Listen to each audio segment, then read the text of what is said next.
0 to 1 by Peter Thiel. Audiobook summary and review by StoryShots. What if everything you've been taught about business success is wrong? What if competition actually destroys value instead of creating it? And what if the biggest opportunities aren't found in crowded markets, but in spaces where no one else is looking? These questions strike at the heart of Peter Thiel's contrarian philosophy. The billionaire entrepreneur behind PayPal and early Facebook investor challenges nearly every piece of conventional business wisdom. Thiel's insights have shaped some of the most successful tech companies in the world. After selling PayPal for $1.5 billion in 2002, Thiel went on to invest in numerous startups that would eventually become billion-dollar companies. But here's his most important lesson. The next Bill Gates won't build an operating system, and the next Larry Page or Sergey Brin won't make a search engine. The future belongs to entrepreneurs who create something entirely new. Think about it. Going from 0 to 1 means creating something from nothing. That's a much greater leap than going from 1 to 10 or even from 1 to 100. It's the difference between inventing the first computer and manufacturing the 1,000th one. The world needs startups as an engine to both envision and create the future. Yet the dot-com crash of the 1990s taught entrepreneurs lessons that, when followed today, actually prevent real innovation. Based on a course Thiel taught at Stanford in 2012, his book offers ideas with strong perspectives on what it takes to build something genuinely new. Here's what makes this summary different. We'll share the hidden lessons I've learned from Thiel's philosophy and how they can change your approach to business, innovation, and competition. These aren't just theoretical concepts. They're practical insights that separate truly successful entrepreneurs from those who simply copy what already exists. Life gets busy. Has 0 to 1, Notes on Startups, or How to Build the Future been on your reading list? Learn the key insights now. We're just scratching the surface in this audiobook summary. If you don't already have Peter Thiel's best-selling book on startup strategy and innovation, get the audiobook for free using the link in the description or the StoryShots app to learn the juicy details. Peter Thiel has built multiple breakthrough companies, and 0 to 1 shows how. Elon Musk, CEO of SpaceX and Tesla. This book delivers completely new and refreshing ideas on how to create value in the world. Mark Zuckerberg, CEO of Meta. StoryShot 1, The Real Meaning of 0 to 1. Ever notice how business schools teach you to study your competitors, but the most successful companies seem to ignore this advice entirely? Thiel's core insight cuts through this confusion with a simple but powerful distinction. Picture this. There are only two ways to make progress in business. You can take something that already works and copy it somewhere else. That's horizontal progress, going from 1 to n. Or you can create something entirely new that didn't exist before. That's vertical progress, going from 0 to 1. Understanding horizontal versus vertical progress. Horizontal progress means taking something that works somewhere and making it work everywhere else.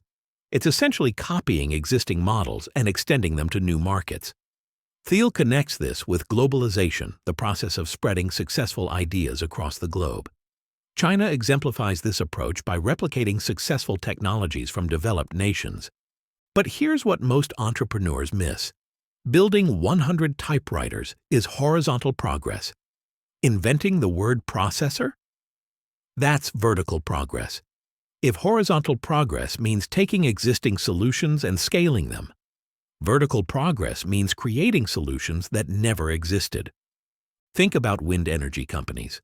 Most make slight improvements to traditional rotating blade designs. That's horizontal progress. But companies like Humdinger Wind Energy developed entirely new wind belt technology based on different physics principles. Same goal, completely different approach. Why creating something new beats scaling every time? Creating something from nothing offers advantages that scaling existing ideas simply can't match. Companies pursuing vertical progress can establish monopolies that capture substantial value. They operate in what business strategists call blue oceans, uncontested market spaces where competition becomes irrelevant. Without new technology, globalization becomes unsustainable in a world of limited resources. While horizontal progress feels safer, it typically leads to brutal competition that drives profits toward zero. Most startups today pursue safer, smaller ideas rather than transformational ones, a hangover from the dot-com crash that still influences thinking today. 0 to 1 companies attract top talent and investment because they offer greater potential returns through innovation. They solve problems in entirely new ways rather than making incremental improvements to existing solutions. The mindset shift that changes everything. The 0 to 1 approach requires contrarian thinking. Thiel poses a question that separates real innovators from imitators. What important truth do very few people agree with you on? Value creation happens in spaces where consensus hasn't yet formed. This mindset also changes how you think about time. Instead of thinking about the future in fixed periods, Thiel suggests thinking about speed of progress. He asks provocatively, if you have a 10-year plan to get there, why can't you do this in 6 months? Successful 0 to 1 companies often start small but targeted. PayPal focused initially on eBay power sellers, Facebook on Harvard students, and Amazon on long-tail books. This allows companies to perfect their approach in smaller environments before tackling larger markets. The key insight? Both approaches have their place, but recognizing which one aligns with your goals and strengths makes all the difference. As one expert notes, in order to scale tomorrow's solutions, you need to discover and validate them. In other words, go from 0 to 1 today. Story shot 2. Why monopolies beat competition every time. Here's something that might shock you.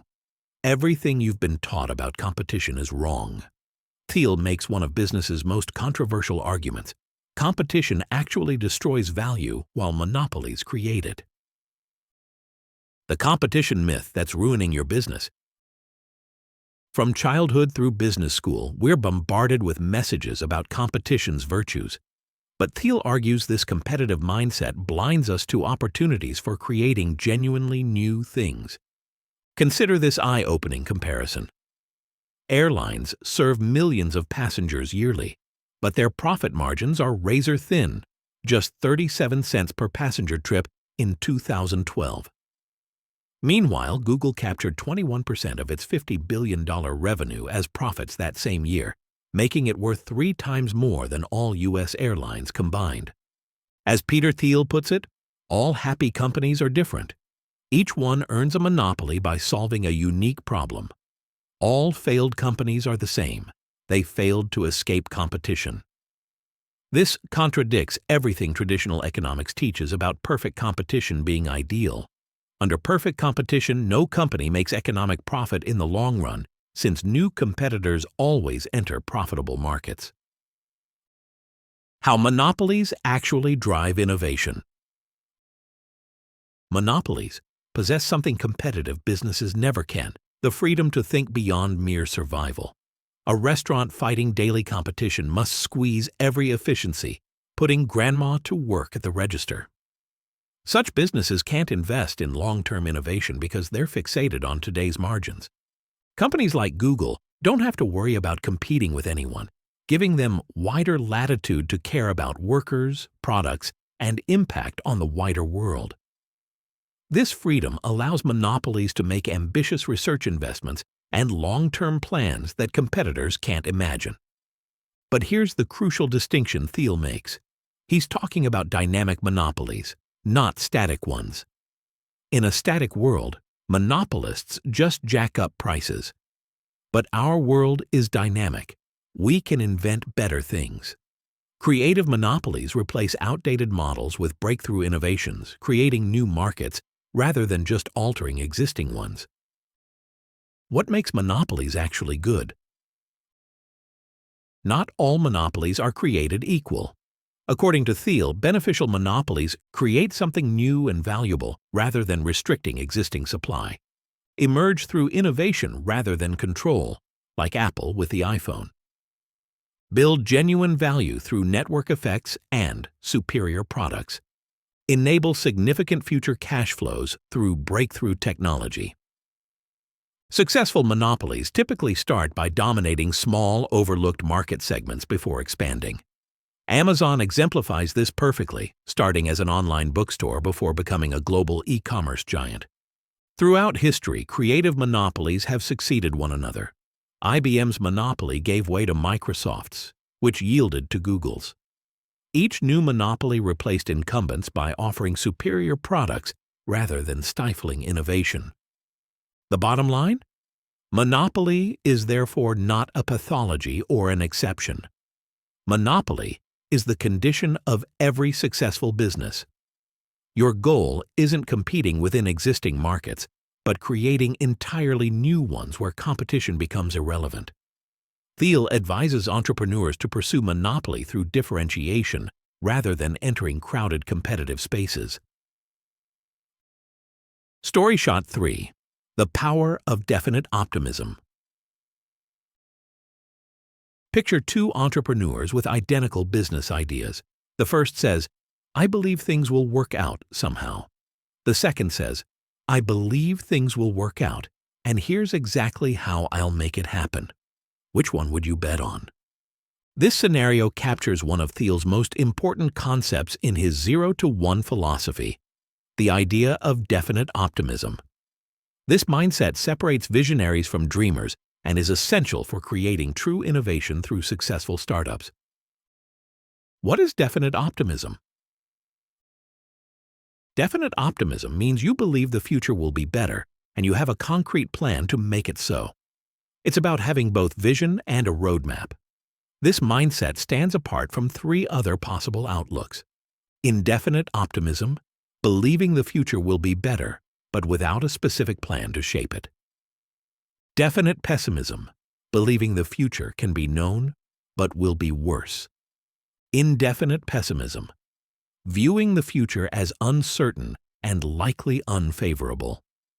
Definite optimists see themselves as active architects of tomorrow rather than passive recipients of whatever comes. They understand the future and actively work to shape it. This mindset maximizes your agency and ability to create real change. Why planning beats flexibility? Here's where Thiel challenges popular startup wisdom that champions adaptability. He makes a compelling case for concrete planning over endless flexibility. The United States once ran on definite optimism, but has gradually lost that edge over recent decades. Think about the difference between the Apollo program and today's approach to ambitious projects. Thiel criticizes the modern business world's obsession with indefinite thinking. Many entrepreneurs today favor incremental improvements and data-driven processes over bold designs for new futures. This leads to companies that make minor tweaks to existing products rather than creating breakthrough innovations. Indefinite optimism feels fundamentally broken to Thiel, as he provocatively asks, how can the future get better if no one plans for it? It's like expecting to arrive at a destination without knowing where you're going or how to get there. How this mindset shapes successful founders. The great visionaries of our time, figures like Elon Musk, Steve Jobs, and Jack Dorsey, exemplify definite optimism. Their conviction in specific visions of the future inspires others to help them succeed. They become leaders of movements rather than just managers of companies. Definite optimism functions as a form of human capital. Economic analyst Dan Wang suggests that alongside traditional factors like education levels, economists should consider optimism, imagination, and hope for the future as critical components of growth. Definite optimist founders follow a clear pattern.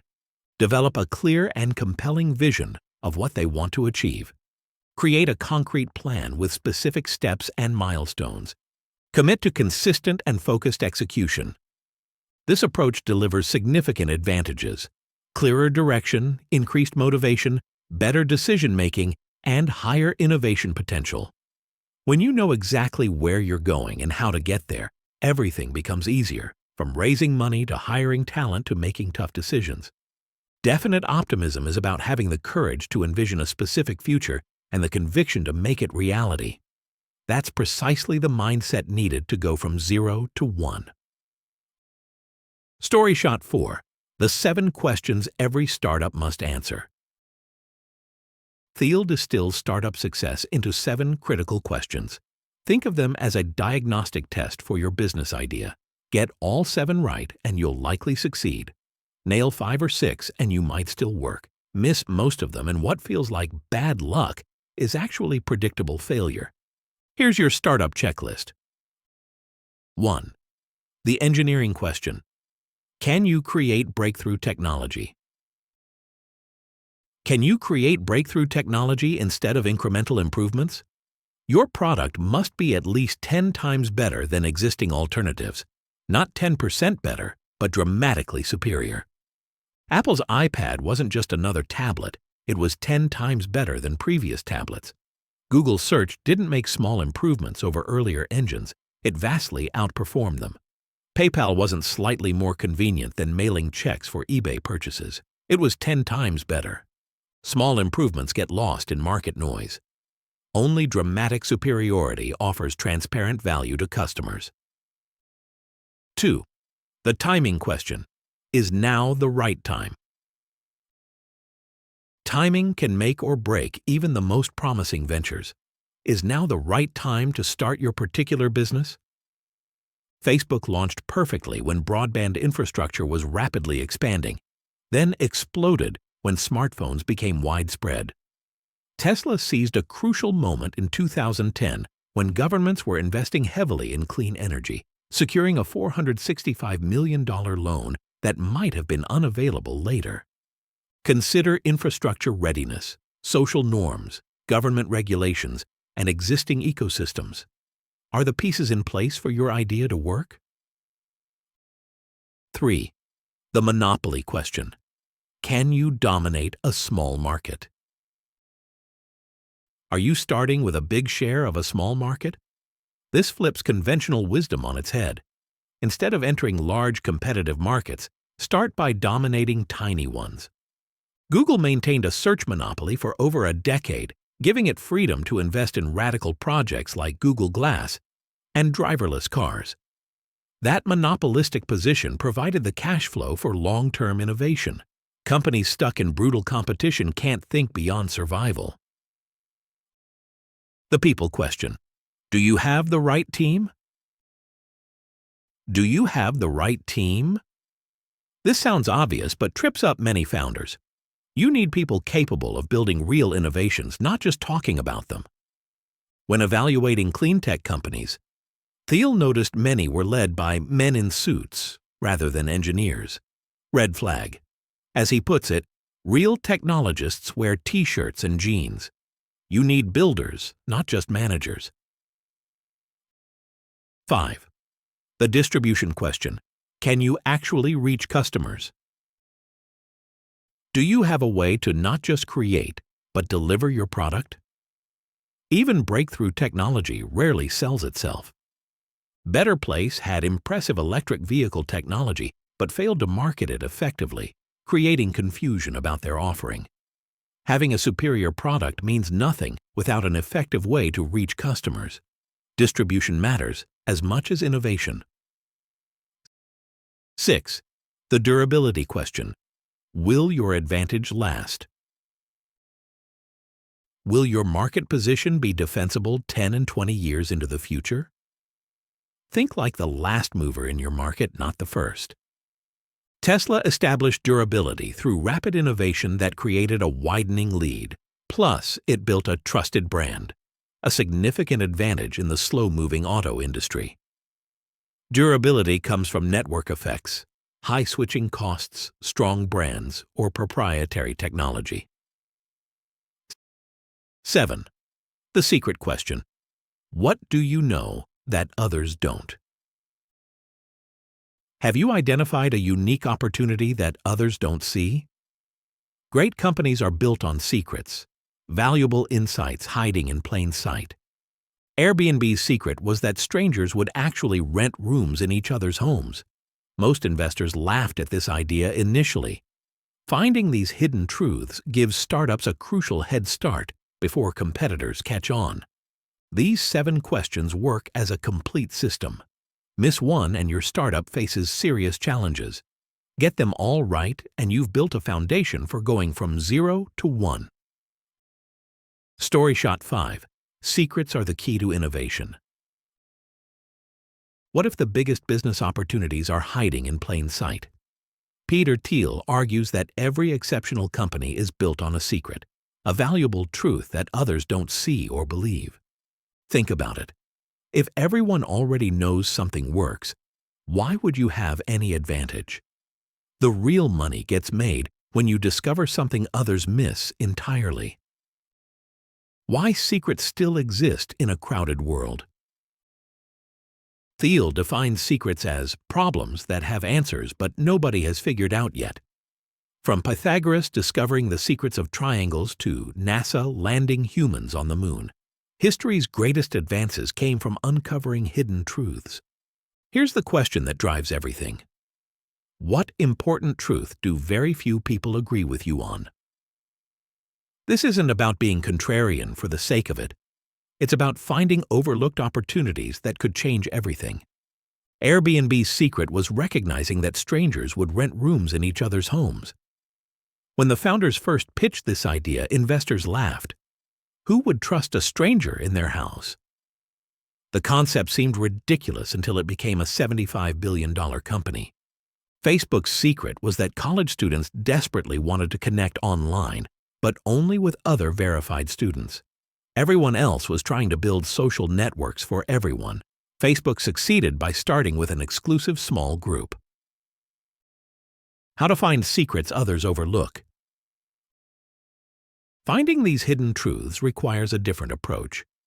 Look at what everybody agrees on, then question what lies behind those beliefs.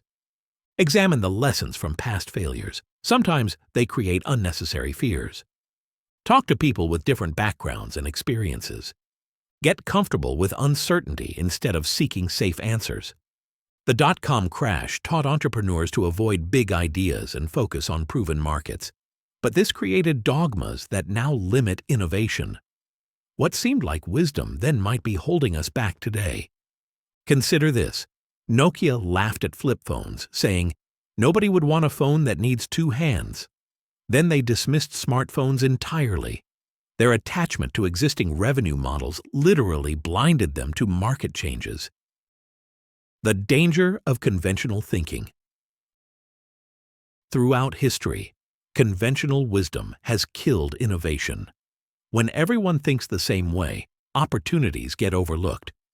Companies wedded to conventional thinking become blind to reality.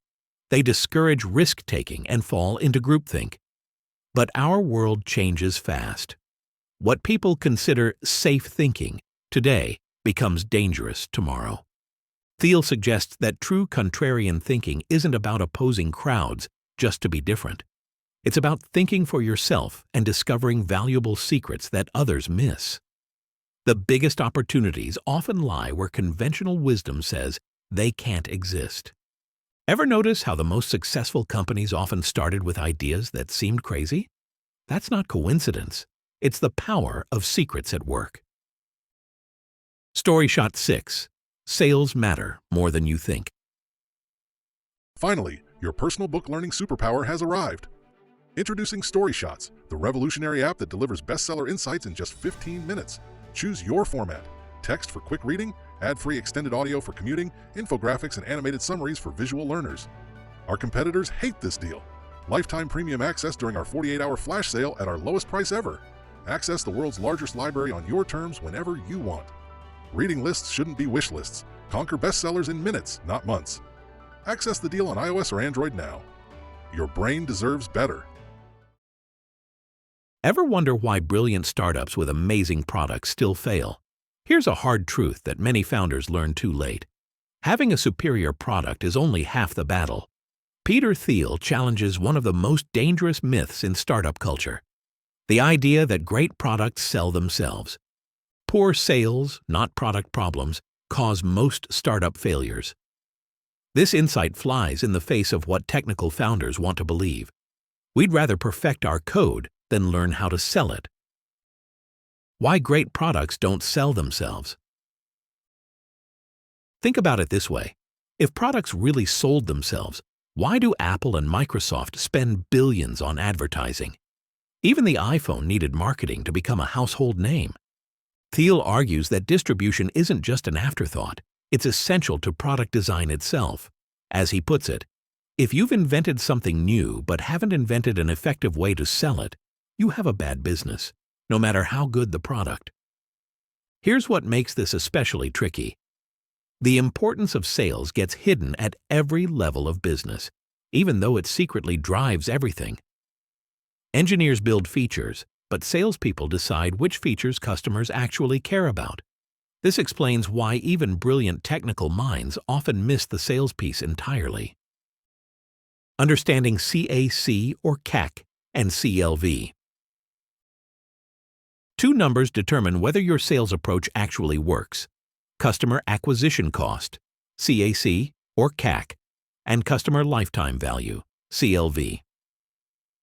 CAC represents how much you spend to get one new customer, including all your marketing and sales costs. CLV measures the total revenue one customer brings you over their entire relationship with your business. The magic ratio? You want to earn $3 in customer lifetime value for every dollar spent on acquisition. So if your CLV is $3,000 and your CAC is $750, you've got a healthy 4-to-1 ratio. Anything below 3-to-1 means you're burning money to grow. Sales strategies for different product types. Thiel breaks down 4 distinct sales approaches based on what you're selling. Complex sales work for high-value products over $1 million. Your CEO needs to personally coordinate with multiple decision-makers. Growth typically caps at 50 to 100% yearly. Direct sales fit products between $10,000 to $100,000. Sales reps meet customers face-to-face to build confidence and demonstrate solutions. Mass marketing suits consumer products with lower CLV, reaching many potential customers at once. Viral marketing costs the least and works best for low-cost products that spread through existing user networks. The key insight? Pick one channel and master it. As Thiel warns, if you can get just one distribution channel to work, you have a great business. If you try for several but don't nail one, you're finished. Most founders spread themselves too thin trying multiple approaches instead of dominating one. Better to own a single channel completely than dabble in several unsuccessfully. Story shot 7. Build a strong foundation and culture. Ever wonder why some startups with mediocre products succeed while others with brilliant technology fail? The answer often comes down to something you can't see on a pitch deck: team dynamics and company culture. Here's a sobering reality check. 23% of startup failures stem directly from team issues. That means nearly 1 in 4 promising ventures crashes, not because of market problems or funding issues, but because people can't work together effectively. Peter Thiel places huge emphasis on getting these early decisions right, and for good reason. Why your first hires shape everything. Think about your early team members as the foundation of a building.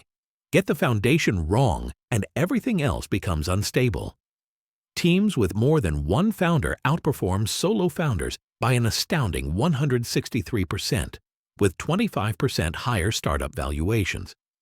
These aren't just numbers. They represent real companies that succeeded or failed based on who was in the room making decisions. Your initial employees establish patterns that either push the business forward or create friction that slows everything down. Before making hiring decisions, make sure you have adequate funding, a clear roadmap, and know exactly which roles matter most. Here's something interesting. First-time founders have approximately an 18% success rate, while those who previously failed achieve a 20% success rate. That small bump suggests experience, even from failure, teaches valuable lessons about building teams. The PayPal Mafia phenomenon. Want to see what great culture looks like? Look at the PayPal Mafia, former PayPal employees who went on to found Tesla, LinkedIn, YouTube, and SpaceX. This might be the most successful alumni network in tech history, and it didn't happen by accident. PayPal did something different from other Silicon Valley companies. Instead of hiring through headhunters, they recruited primarily through friendship networks. As former COO David Sachs noted, they were cut from the same cloth. This wasn't about hiring people who thought alike. It was about finding people who could work together effectively. PayPal's culture was distinctively confrontational, where ideas rose through informed debate. They valued doers over titles, promoting from within based on merit rather than hiring outside management. As Sachs put it, they were a bunch of misfits who developed deep friendships that went beyond just working together. The result? When these people left PayPal, they took with them not just skills, but a shared understanding of how to build companies. They became each other's investors, advisors, and collaborators in future ventures. Building culture that actually works. Creating strong culture starts with being intentional about it. As one founder notes, founders usually focus on winning in business. When they decide to share their leadership and develop an amazing company culture, they are paving the way to a real shift. Here's the key. Define observable behaviors, not just principles. Observable behaviors are clearer when you model them and easier to recognize in others. Instead of saying we value innovation, describe what innovative behavior looks like in your specific context. The numbers back this up. Companies with strong cultural alignment see 2.5 times greater cash flow per employee compared to competitors. Ethnically diverse executive teams are 27% more likely to outperform competitors financially, while gender-diverse teams see 15% higher returns. Diverse teams deliver 60% better results and make better decisions in 87% of cases compared to homogeneous groups. But here's the thing about startup culture. It must be deliberately created. As your company grows quickly from 2 employees to 5 to 20, you'll lose control of the culture if you don't actively shape it, potentially leading to bad hires and toxic environments. The lesson? Your culture isn't something that happens to you. It's something you build, one decision and one hire at a time.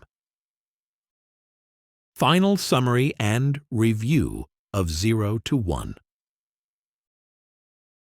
Peter Thiel's 0 to 1 offers more than business advice. It provides a complete framework for thinking about innovation and value creation. The book challenges nearly every assumption we've been taught about business success, from the supposed benefits of competition to the myth that great products sell themselves. The core insight remains powerful. Creating something entirely new, 0 to 1, offers far greater opportunities than copying existing models, 1 to N. This isn't just theoretical. Companies like Google, Facebook, and PayPal succeeded precisely because they created new categories rather than competing in existing ones. Here are the key takeaways that can change how you approach business and innovation. Seek monopoly, not competition. Competitive markets destroy value while creative monopolies drive innovation and capture substantial returns. Practice definite optimism. Have both a clear vision of the future and a concrete plan to make it a reality. Answer the 7 critical questions: engineering, timing, monopoly, people, distribution, durability, and secrets must all align for success. Hunt for secrets. The biggest opportunities come from discovering valuable insights that others miss or dismiss. Master distribution early. Even breakthrough technology fails without effective ways to reach customers. Build culture intentionally. Your early team decisions and company culture determine everything that follows. The most fascinating aspect of Thiel's philosophy is how it reveals the hidden patterns behind successful innovation. Every major technological breakthrough, from the personal computer to social media, happened because someone saw possibilities that conventional wisdom couldn't imagine. What's your biggest takeaway from Thiel's contrarian approach to business? Do you see opportunities in your field that others are missing because they're following conventional wisdom? Leave us a comment to join the conversation. We rate 0 to 1, 4.5 out of 5. How would you rate Peter Thiel's book based on this audiobook summary? Loved 0 to 1 by Peter Thiel? Here are the top book summaries you should listen to next. Peter Thiel's 0 to 1 challenges everything we know about startups, competition, and innovation. Want to keep going deeper? These related audiobooks on StoryShot's podcast and app will expand your thinking and give you a competitive edge as a founder, builder, or investor. The Lean Startup by Eric Ries. Build smarter, faster, and cheaper by testing your ideas early and often. The Hard Thing About Hard Things by Ben Horowitz. Brutally honest lessons on surviving the toughest parts of startup life. Blitzscaling by Reid Hoffman. Learn how to scale fast and dominate new markets before the competition does. The Innovator's Dilemma by Clayton Christensen. Why industry leaders fail and how disruptive startups win. The Art of the Start 2.0 by Guy Kawasaki. A modern, practical guide to launching your idea. Founders at Work by Jessica Livingston. Real stories from the early days of legendary startups. The Mom Test by Rob Fitzpatrick. How to talk to customers and avoid building the wrong thing. Rework by Jason Fried. Why less is more and small is powerful in today's startup world. Play Bigger by Al Ramadan and team. Create and own your own market category. Hooked by Nir Eyal. Learn how the most addictive tech products are built and how you can build them too.